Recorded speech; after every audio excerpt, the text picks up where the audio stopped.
Hello दोस्तों, जय Bhim exam में आपका हार्दिक स्वागत है दोस्तों। और मैं जयप्रकाश। दोस्तों हम बात कर रहे हैं एंशिएंट हिस्ट्री के बारे में। और दोस्तों एंशिएंट हिस्ट्री में जो टॉपिक चल रहा है वो वैदिक सभ्यता टॉपिक चल रहा है इस समय। और दोस्तों वैदिक सभ्यता में 2 पार्ट कंप्लीट करा दिए मैंने, और ये पार्ट 3 है। मैंने वैदिक सभ्यता को, ऋग्वैदिक काल को 3 भागों में बांटा है। पहले सभ्यता में मैंने ये बताया, पहले पार्ट में ये बताया कि दोस्तों जो आर्य थे वो खां से आए थे और उनका मूल निवास स्थान क्या था, कुछ मतभेद थे। तो दोस्तों वो सारी बातें मैंने फर्स्ट टॉपिक में बताया।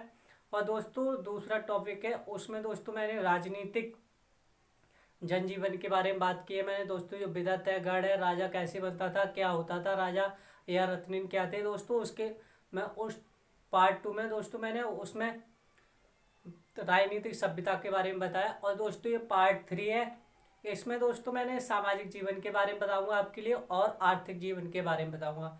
दोस्तों हम बात कर रहे हैं अब सामाजिक जीवन के बारे में, तो आइए बात करते हैं हम। दोस्तों उस समय परिवार व्यवस्था थी वो कैसे थे, संयुक्त परिवार व्यवस्था थी, जिसमें दादा दादी, चाचा चाऊ ताऊ, चाची चाचा, वो सारे लोग इकट्ठे रहते, उसको क्या बोला जाता था, संयुक्त परिवार बोला जाता था। पितृसत्तात्मक समाज था, उस समय कैसा समाज था, पितृसत्तात्मक समाज था। ऋग्वैदिक काल में कैसा समाज था, पितृसत्तात्मक समाज था। मगर जब आर्य नहीं आए थे उससे पहले क्या था, हड़प्पा सभ्यता थी। हड़प्पा सभ्यता में कैसा समाज था, मातृ सत्तात्मक समाज था। उस समय मातृ देवी की प्रतिमा, कई कई जगह से मातृ देवी की प्रतिमा मिली है, तो ये माना जाता है उस समय माताओं की वैल्यू ज्यादा थी। और दोस्तों उस समय क्या थी, पशुचरित व्यवस्था थी। वो जो जीवन था वो दोस्तों, जो ऋग्वैदिक काल में जो व्यवस्था थी वो दोस्तों पशुचरित व्यवस्था थी। या व्यापार का कोई मार्ग नहीं, कोई वो नहीं मिलता है कि व्यापार कहाँ से होता था, व्यापार का कोई महत्व नहीं था उस समय। उस समय किसका महत्व था, सबसे ज़्यादा महत्व था गाय का। किसका महत्व था, गाय का सबसे ज़्यादा महत्व था। और दोस्तों ये वर्ण व्यवस्था थी वो कर्म पर आधारित थी। किस पर आधारित थी, कर्म पर आधारित थी। कर्म बोले तो दोस्तों जैसे अगर मैं पढ़ाता हूँ आपके लिए, मैं आपके लिए कुछ किसी का ज्ञान कराता हूँ, तो क्या होता है, मालूम मैं संस्कृत पढ़ता हूँ आपके लिए संस्कृत का ज्ञान करा रहा हूँ, या मैं हिस्ट्री पढ़ा रहा हूँ आपके लिए हिस्ट्री का ज्ञान करा रहा हूँ, तो क्या हो गया ये, क्या आप किसकी उपाधि आ गई, ब्राह्मण में। आप क्या हो गए, ब्राह्मण हो गए। अगर कोई मेरा भाई है या चाचा है ताऊ है, कोई भी है जो जो सेना प्रशासनिक क्षेत्र में कार्य करते हैं, तो क्या हो गए, क्षत्रिय हो गए। सीधी सीधी उम्मीद, 2 लफ्ज की बात है। अगर कोई मेरा भाई है जो व्यापार करता है तो क्या हो गया, वैश्य हो गया। अगर कोई मेरे घर में भाई बहन माता या जो भी है जो मुझे पानी लाते हैं या खाना बनाते हैं, तो क्या हो गए, शूद्र हो गए। तो दूसरों की सेवा करते हो क्या कहलाते हैं, शूद्र कहलाते हैं। उस समय ये व्यवस्था थी। और स्त्रियों की स्थिति कैसी थी, स्त्रियों की स्थिति कैसी थी, अच्छी थी। उस समय स्त्री, ऋग्वैदिक काल में स्त्री विदत में सभा में भाग ले सकती थी। किसमें, सभा और विदत में भाग ले सकती थी, किसी सभा में भाग ले सकती थी, उन्हें बोलने का अधिकार था। और फिर दोस्तों उपनयन संस्कार था, शिक्षा का अधिकार था। स्त्रियां सभा और विदत में भाग लेती थी। और कुछ विदुषी महिला की बात कर रहे हैं, जैसे अपाला, घोषा, लोपामुद्रा और सिक्ता आदि थी। क्या थी, विदुषी महिलाएं थी उस समय। और दोस्तों लोपामुद्रा थी वो ऋषि अगस्त की पत्नी थी। और ऋषि अगस्त कौन से दोस्तों, उन्होंने दक्षिण भारत में संस्कृत भाषा का प्रचार किया था। किन्होंने, ऋषि अगस्त ने दक्षिण भारत में संस्कृत भाषा का प्रचार किया था, या उन्होंने संस्कृत भाषा को बढ़ावा दिया था। और दोस्तों उस समय पुनर्विवाह भी हो सकता था। नियोग प्रथा थी। नियोग प्रथा का अर्थ क्या है दोस्तों, देवर से शादी कर दे। अगर उसका पति मर जाता था तो उसका जो जो उनका देवर होता था उससे शादी की जाती थी, तो उसे बोला जाता था नियोग प्रथा। फिर दोस्तों बहुविवाह, बहु बहुपति विवाह। दोस्तों स्त्रियां, जैसे आज के दौर में जो व्हाट्सअप है, फेसबुक है, उसमें डबल डबल चेक, किसी से बात हो रही है, किसी से चैटिंग हो रही है, किसी से लाइव बात हो रही है, किसी से मिल रहे हैं, तो वैसे क्या था, उस समय ये सिस्टम नहीं था। मगर ये सिस्टम था कि जो स्त्रियां थी वो बहुपति विवाह कर सकती थी, मतलब 2 विवाह कर सकती थी एक स्त्री। और जो जीवन भर कुंवारी रहने वाली लड़की को क्या कहा जाता था? अमाजू क्या कहा जाता था? क्या कहा जाता था? अमाजू कहा जाता है। जो जो लड़की जीवन भर शादी नहीं करती थी उसे क्या बोला जाता था? अमाजू बोला जाता है। और स्त्रियों को पति के साथ यज्ञ कार्य में भाग लेने की स्वतंत्रता थी। क्या? स्त्रियों को यज्ञ कार्य में भाग लेने की स्वतंत्रता थी। किसके साथ? पति के साथ। फिर दोस्तों बाल विवाह, दहेज प्रथा, संपत्ति और पर्दा प्रथा का प्रचलन नहीं था उस समय। नहीं तो बाल विवाह था, नहीं तो किसी को संपत्ति दी जाती थी जैसे आज के दौर में कि 2 बीघा जमीन लिखवा दी लड़का के नाम पे, मोटरसाइकिल, बाइक, दहेज। और बाल विवाह भी नहीं था, जैसे कि सरकार की तरफ से एज 18 साल, उसकी शादी कर दी 14 साल में। पहले ये भी जब उत्तर वैदिक काल आता है तो उसमें कोई उम्र की सीमा ही नहीं होती है। बच्ची पैदा हुई नहीं, 5 साल की हुई या तो उसको मार दिया जाता था या उसकी शादी की कर दी जाती थी बचपन में। 10 साल की हुई उसकी शादी कर दी। तो उस समय बाल विवाह भी नहीं था, दहेज प्रथा का भी कोई प्रचलन नहीं था और संपत्ति का भी कोई प्रचलन नहीं था और पर्दा प्रथा का भी कोई चलन नहीं था। तो ये दोस्तों उस समय ऋग्वैदिक काल में जो स्त्रियां थी वो आभूषण किसके पहनती थी और कौन कौन से आभूषण थे दोस्तों? पहला था निष्क। निष्क दोस्तों क्या था? ये दोस्तों स्वर्ण का ढेर था या कोई गिट्टा सा होगा सोने का, जो जैसे आज के दौर में सोने का छल्ला नहीं होता है, जो क्या बोलते हैं उसको, मंगलसूत्र बोलते हैं, तो ऐसा ही कुछ होगा दोस्तों। और रुक्कम था। ये रुक्कम दोस्तों क्या था? ये गले का हार था। आयस दोस्तों क्या था? ये कांसा और तांबे के लिए प्रयोग होता था। आज का दोस्तों इसमें ये माना जाता है कि इसकी जो फुल डिटेल तो नहीं मालूम पड़ी है, मगर ये माना जाता है कि अयस्क जो बनाया जाता था कांसा और तांबे से बनाया जाता था। इसका कांसा और तांबे का प्रयोग होता था इसमें। दोस्तों उस समय ऋग्वैदिक काल में जो दोस्तों आभूषण मिले हैं वो लोहे और चांदी के आभूषण नहीं मिले हैं। किसके? लोहे और चांदी के आभूषण नहीं मिले हैं। फिर दोस्तों अब बात करते हैं अब भोजन के बारे में। दोस्तों भोजन क्या था? आज के दौर में भी शाकाहारी है लोग, मांसाहारी है, जिसे क्या बोलते हैं? सर्वाहारी है। तो दोस्तों उस समय के लोग थे वो गाय से बनी चीज़ों का महत्व ज़्यादा देते थे, जैसे दूध, दही, मठा, मक्खन, कतली भी बनती है यार। उस समय लोग कैसे थे? शाकाहारी थे और मांसाहारी थे। लेकिन सबसे ज़्यादा किसका महत्व था? गाय से भोजन में। लेकिन भोजन में गाय से संबंधित चीज़ों का महत्व ज़्यादा था। किसका महत्व ज़्यादा था? गाय से संबंधित चीज़ों का महत्व ज़्यादा था। मैंने बताया था ना, किसका? दूध, दही, मठा, बहुत सारी चीज़ बनती है, बहुत सारे पकवान बनते हैं किससे? दूध से ही। और जैसे क्या? दूध, दही, मक्खन। लेकिन किसका उल्लेख नहीं मिलता है? चावल, नमक और मछली का क्या नहीं मिलता? उल्लेख नहीं मिलता है दोस्तों। क्या नहीं मिलता है? नमक, मछली और चावल। दोस्तों जब नमक ही नहीं है भोजन में तो कैसा लगेगा भोजन यार? जब भोजन में नमक ही नहीं पड़ेगा, खाने में जब नमक ही नहीं होगा तो कैसा लगेगा भोजन? आप कल्पना कर सकते हो इस बात की। और फिर दोस्तों गाय की बात करते हैं। दोस्तों गाय को क्या कहा जाता था? अगन्या कहा जाता था। क्या कहा जाता था? अगन्या कहा जाता। अगन्या का अर्थ क्या है दोस्तों? ना मारने योग्य। क्या? गाय को क्या कहा जाता था? ना मारने योग्य।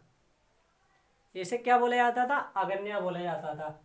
और दोस्तों इसमें क्या है? सुरापे क्या होता था? जो वो दोस्तों दारू। क्या? दारू। अरे जो दारूबाज है वो तो 100 बीघा जमीन है वो भी बेच के पी जाएगा, तो क्या है यार, यही है सबसे बड़ी नाश की यार। तो ये सुरापे की क्या की गई दोस्तों? सुरापे की क्या की गई है? निंदा की गई है। किसकी? सुरापे की क्या की गई है? निंदा की गई है। फिर दोस्तों सोमरस। सोमरस क्या था? ये दोस्तों जो आर्य थे उनका प्रिय पेय पदार्थ था दोस्तों। और जो क्या था? एक सोम वनस्पति से प्राप्त होता था और इसे दोस्तों क्या नाम दे दिया गया? सोम देवता। क्या नाम दे दिया गया? सोम देवता। सोम नामक वनस्पति से और इस पदार्थ को सोम देवता कहा जाता है, या कहा सोम देवता कहा है। ये दोस्तों किससे प्राप्त होता था? सोम वनस्पति से प्राप्त होता था।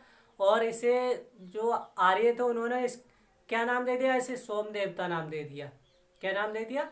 सोम देवता।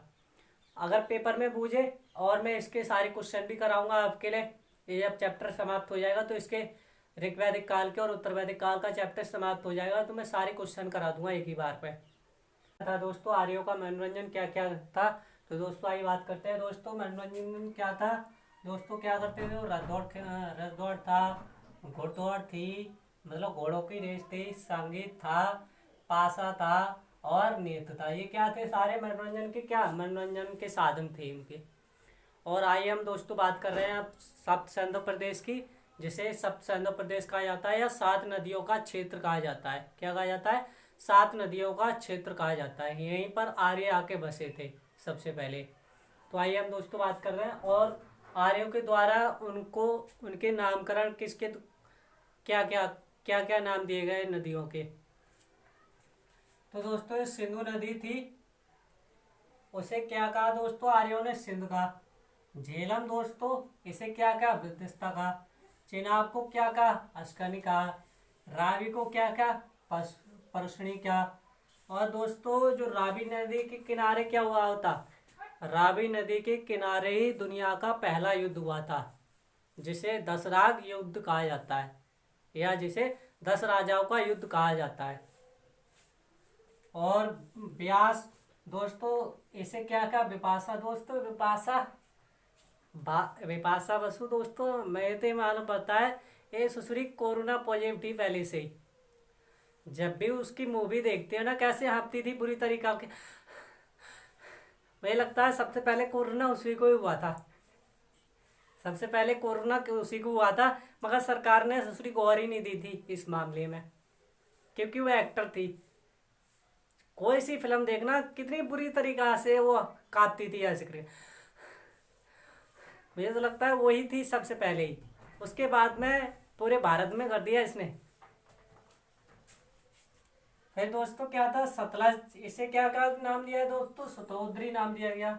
सरस्वती दोस्तों क्या का, घग्गर नाम दिया गया। और दोस्तों अन्य नदियां थी जैसे कुर्मू, इसे कुर्रुम कहा गया। कुंभा जो काबुल में या जिसे काबुल कहा जाता है।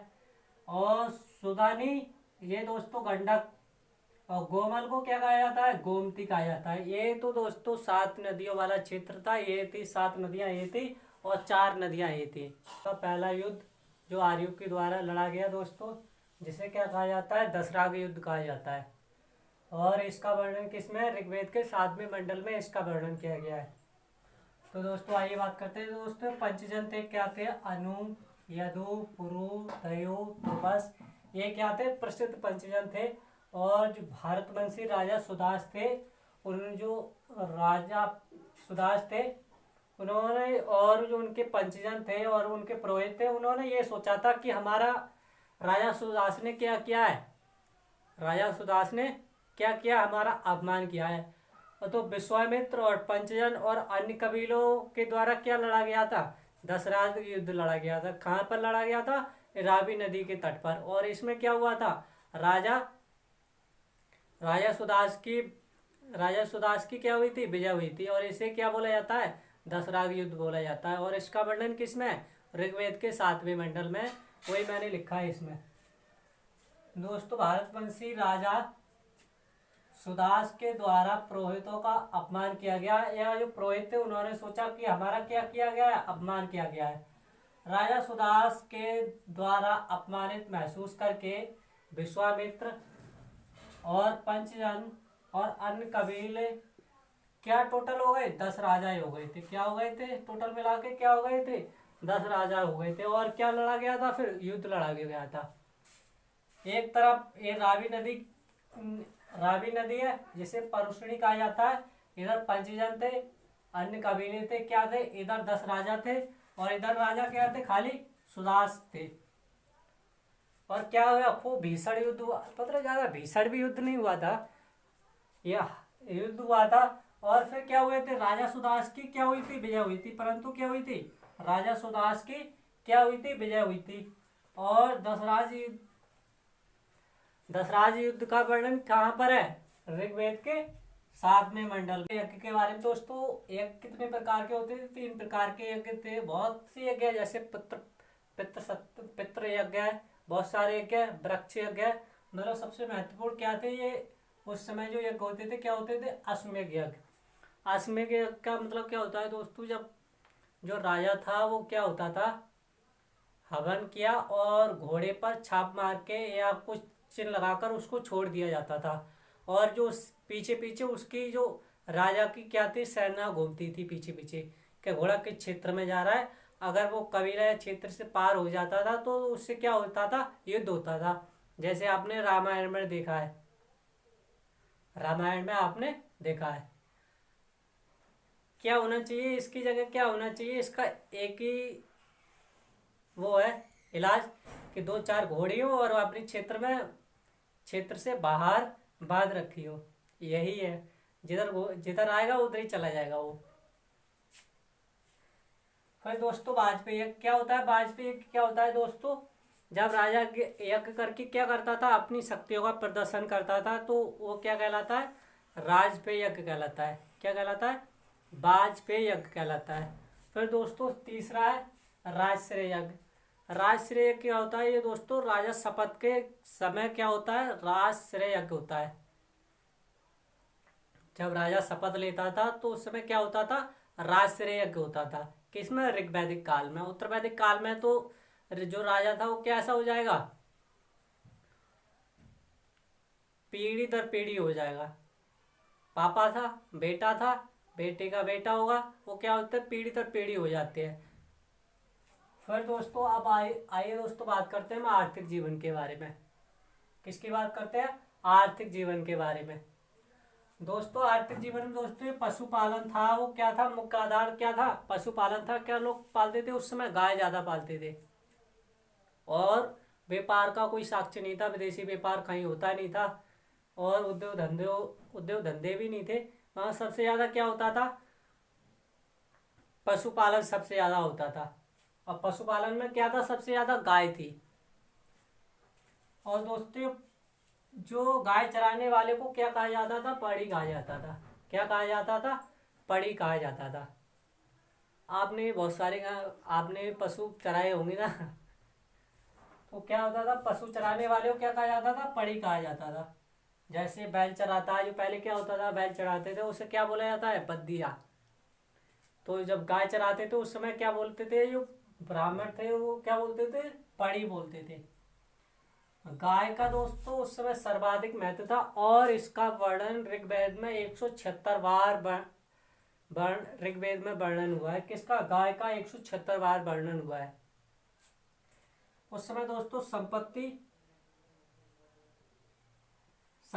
और विनिमय का मुख्य आधार क्या थी, गाय थी। अगर किसी के पास ज्यादा गाय है, अगर 10 गाय है तो क्या है, वो धनवान है। 20 गाय है और धनवान है। 40 गाय है और धनवान है। 100 गाय है और धनवान है। जिसके बाद 5 गाय है वो गरीब है। 10 गाय है वो उससे गरीब है। तो ये क्या होता था, गाय के द्वारा ही उनको क्या नीचे ऊंच का फर्क किया जाता था उस समय। और जो विनिमय व्यापार का भी क्या होती थी, मुख्य आधार क्या थी, गाय थी। कोई व्यापार होता नहीं था ज्यादा। और अधिकांश लड़ाइयाँ किसके लिए हुई है, गाय के लिए हुई है। किसके लिए, गाय के लिए। सबसे ज्यादा लड़ाइयाँ किसके लिए हुई है, गाय के लिए हुई है।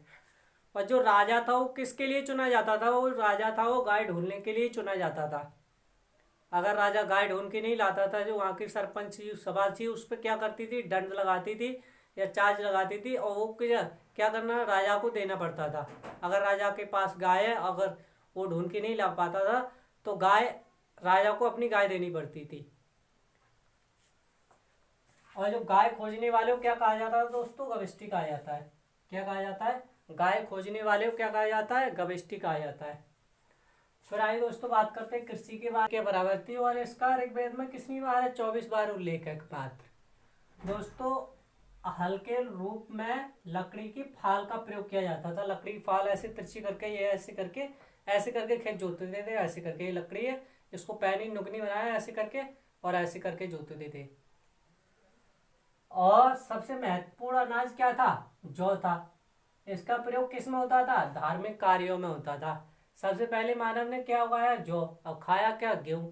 वैसे ही जो ऋग्वेद काल में आर्यों का सबसे महत्वपूर्ण अनाज क्या था, जौ था जिसका प्रयोग किया गया था धार्मिक अनुष्ठान में प्रयोग किया जाता था। उर्दर क्या होता था, ये दोस्तों अनाज मापक यंत्र है। क्या है ये? अनाज मापक यंत्र है। फिर दोस्तों उद्योग क्या थे, क्या था? बढ़ईगीरी थी। बढ़ईगीरी में क्या था दोस्तों? रथ बनाने वाला प्रमुख था, मात्र यही है। बढ़ई उद्योग में क्या, वो उद्योग में क्या था दोस्तों? बढ़ईगीरी थी और बढ़ई रथ बनाने वाला प्रमुख था। उस समय रथ ज्यादा बनाए जाते, मुझे यही लग रहा है यार। फिर दोस्तों व्यापार विनिमय दोस्तों होता था, गाय से ही संबंधित था। अगर किसी को कुछ लेना है खरीदना है तो क्या होता था, गाय दे देते और सामान खरीद लेते थे। मगर कोई रुपया मुद्रा का प्रचलन नहीं था, गाय ही विनिमय का आधार थी। फिर दोस्तों विदेशी व्यापार का कोई उल्लेख नहीं मिलता है, विदेशी व्यापार है नहीं। फिर दोस्तों बात करते हैं वस्त्र के बारे में। क्या बात करते हैं? वस्त्र के बारे में। दोस्तों नीवी थी शरीर के निचले हिस्से में। जो नीवी पहनते थे वो क्या, किसके? शरीर के निचले हिस्से में पहनते थे।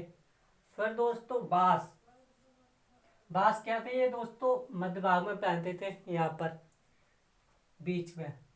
और दोस्तों आदिवास थी, ये दोस्तों शरीर को ऊपर से ढकने वाला क्या था, जैसे क्या होती है, शॉल होती है। जैसे शरीर निचले हिस्से में जैसे पैंट पहनते हैं वैसी क्या थी, नीवी थी। बांस थी, जैसे शर्ट पहनते हैं वैसी क्या थी, बांस थी। और आदिवास क्या थी, ये ठंड लगती है ना तो शॉल ओढ़ लेते हैं, तो क्या बोलते हैं उसे, आदिवास बोलते हैं। शरीर से ऊपर से ढकने वाला जिसे शॉल बोलते हैं। और दोस्तों अगेन्या किसे कहा जाता था? अगेन्या का अर्थ है दोस्तों ना वध करने, वध ना करने योग्य, मतलब मारने ना मारने योग्य। क्या थी? गाय थी। और जो दूध दूहती थी, जो गाय दूध दुहाती थी, अब जो दूध पीती थी उसे क्या बोला जाता है, हित्ती बोला जाता था। दूध दुहाने वाली क्या थी, अर्थात क्या थी, पुत्री, उसे क्या बोला जाता है, हित्ती बोला जाता था। उर्वरावेश क्या होता था दोस्तों? उर्वरावेश होता है जुते हुए खेत। लंगल में क्या होता है, हल। लंगल में क्या होता है, हल। यप में क्या होता है, जौ। गौधूम में क्या होता है, गेहूं। सुवर्ण में सोना। खरीफ में गोबर की खाद। तंदूर में धान। और ब्राही में चावल। ये दोस्तों तंदूर जो रोटी, तंदूर क्या, तंदूर की क्या होती है, रोटी होती है जो भट्टी में सेकी जाती है, उसे क्या बोला जाता है, तंदूर की रोटी बोला जाता है। और यहाँ पर क्या अर्थ है, तंदूर में क्या होता है, धान होते हैं। तो ये वर्ड है, और ये वर्ड क्या है, इम्पोर्टेंट है, महत्वपूर्ण है। और ये मैन, क्योंकि ये परीक्षा में पूछे जा सकते हैं। और ऋग्वैदिक काल दोस्तों यही समाप्त होता है। ऋग्वैदिक काल का ये चैप्टर पूरा समाप्त होता है, और ये 3 भागों में बांटा गया था, और ये लास्ट 3 पार्ट है। तो दोस्तों वीडियो अगर पसंद आती है तो लाइक करें, चैनल को सब्सक्राइब करें और बेल आइकन को प्रेस करना ना भूलें। मगर वीडियो एक बार लाइक ज़रूर करें। जय भीम, जय भारत।